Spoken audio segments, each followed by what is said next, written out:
Hello guys, welcome to my own lifestyle. আজকে কিন্তু আমি রেডি হয়ে বেরিয়ে পড়েছি আমার একটা কাজের উদ্দেশ্যে। আর আমি কিন্তু ক্লায়েন্টের বাড়িতে পৌঁছেও গেছি, পৌঁছে গুছিয়ে নিয়ে সবকিছু বসেও পড়েছি। আমার লোকেশন হচ্ছে হাবড়াতেই, দিদিভাই হচ্ছে আমার নিউ ক্লায়েন্ট। তো বলো আজকে তোমার কিরকম নেল চাই আমার কাছ থেকে?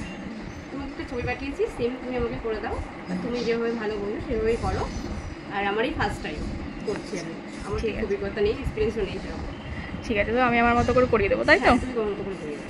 তো চলো ক্লায়েন্টের ডিমান্ড অনুযায়ী কাজটা শুরু করা যাক। যেহেতু আজকে দিদিভাই ফার্স্ট টাইম নেল এক্সটেনশন করছে, তার জন্য কিন্তু একদম সিম্পল একটা ডিজাইন চুজ করে রেখেছিল। তো চলো তোমাদের সাথে সেই কাজটাই শেয়ার করা যাক। তো আমি কিন্তু নেলটা প্রিপেয়ার করে পুরো নেল টিপ লাগিয়ে নিচ্ছিলাম, আর এখানে বলছিলাম যে আজকে কিন্তু আমার ক্লায়েন্ট আমাকে ভিডিও করে দিচ্ছিল। আর দিদিভাই এতটা ফ্রি মাইন্ডেড ছিল, এতটা ভালো ছিল, ওখানে গিয়ে কি করে আমার সময় কেটে গেলো আমি তো টেরই পেলাম না। আর একটা কথা কি জানো তো, যখন কারোর বাড়িতে আমি কাজে যাই, সেই ক্লায়েন্ট যদি তোমার ফ্রি মাইন্ডেড না হয়, তাহলে কিন্তু আমার কাজটা করতে খুব সমস্যা হয়। এবার সমস্যা বলতে যে আমি তোমাদের নীলটা খারাপ করে দিয়ে আসবো সেটা কিন্তু না, আসলে সবাই তো সমান হয় না।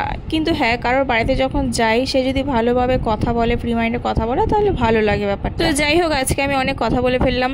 আজকে কিন্তু আমার এখানে বুকিং ছিল অ্যাক্রিলিক এক্সটেনশনে। দেন আমি এখানে অ্যাক্রিলিক অ্যাপ্লাই করে পুরো নেলটাকে ভালো করে ড্রিল করে নিচ্ছিলাম। তোমাদের যদি আমার কাজ ভালো লেগে থাকে, আমার সাথে কন্ট্যাক্ট করে নিতে পারো, কন্ট্যাক্ট নাম্বার নিচে দেওয়া থাকে। আর ভিডিওটা ভালো লাগলে লাইক, কমেন্ট, শেয়ার করে দিও, সাবস্ক্রাইব করতে কিন্তু একদম ভুলবে না। দেখা হচ্ছে নেক্সট কোনো ভিডিওতে, ততক্ষণের জন্য টাটা।